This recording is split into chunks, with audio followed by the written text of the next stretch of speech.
हिमालय के घने बर्फीले पहाड़ों के बीच एक नंदनपुर नाम का छोटा सा गांव था। वहाँ बहुत ही मेहनती और आदर्शवादी लोग रहते थे, मुश्किल वक्त में एक दूसरे की सहायता करने वाले। इसी गांव में राजू और पिंकी नाम के दो अच्छे दोस्त रहते थे। राजू एक समझदार और बहादुर लड़का था, वहीं पिंकी बहुत चतुर और तेज दिमाग वाली लड़की। दोनों को हमेशा नई नई चीजें खोजने में रुचि रहती थी। एक दिन गांव में गंगाराम चाचा से उन्हें पता चलता है कि पास वाले चंपक वन में एक पुरानी रहस्यमयी गुफा है, जहां से अजीबोगरीब आवाजें आती हैं। किसी ने कभी उस गुफा में आज तक जाने की हिम्मत नहीं की।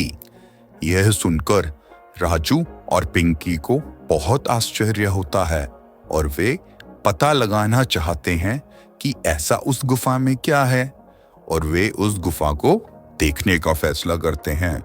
अगली सुबह वे दोनों निकल पड़ते हैं चंपक वन के लिए। रास्ते में उनकी मुलाकात एक बोलने वाली चिड़िया से होती है। तुम्हारा नाम क्या है?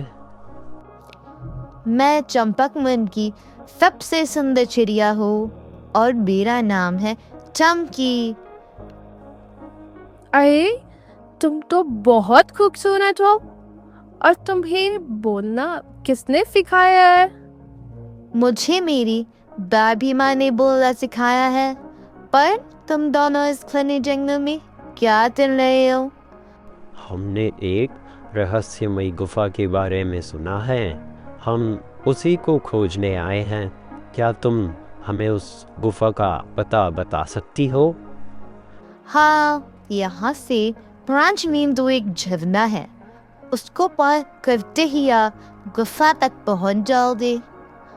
ये चमकी चिड़िया, हम रास्ता भटक चुके हैं, क्या तो हमें उस गुफा तक ले चलोगी? हाँ हाँ, क्यों नहीं, तुम दोनों मेरे पीछे पीछे आते जाओ। इतना कहकर चमकी चिड़िया उड़ने लगी और राजू और पिंकी उसके पीछे चल दिए। गुफा के पास पहुंचते ही चमकी चिड़िया उनसे कहती है, मैं तुम दोनों के साथ यहाँ तक ही आ पाऊंगी। जंगल का कोई भी जानवर इस गुफा में नहीं जा सकता। राजू और पिंकी उसका धन्यवाद करते हैं और गुफा के अंदर जाने का साहस करते हैं। गुफा के अंदर आते ही वे हैरान हो जाते हैं। गुफा की दीवारों पर अजीब चित्र और चमकते पत्थर दिखाई देते हैं। दूर देखने पर उन दोनों को बहुत बड़ा खजाना मिलता है। यह देखकर दोनों खुशी से झूम उठते हैं। इतने में गुफा की रक्षा करने वाली एक इच्छाधारी औरत प्रकट होती है और कहती है, ये बच्चों, ये सोना, चांदी और हीरे जवाहरात जैसी दौलत किसी काम की नहीं है। ये सब समय के साथ अपना महत्व खो सकती है, लेकिन सच्ची दोस्ती और साहस जीवन के ऐसे अनमोल खजाने हैं जो कभी फीके नहीं पड़ते। इसीलिए जीवन में सच्चे दोस्तों को महत्व दें और अपने भीतर साहस का दीपक जलाए रखें। यही जीवन का सबसे बड़ा खजाना है। दोनों खुशी खुशी गांव लौटते हैं और बुजुर्गों और बच्चों को अपनी यात्रा की कहानी सुनाते हैं।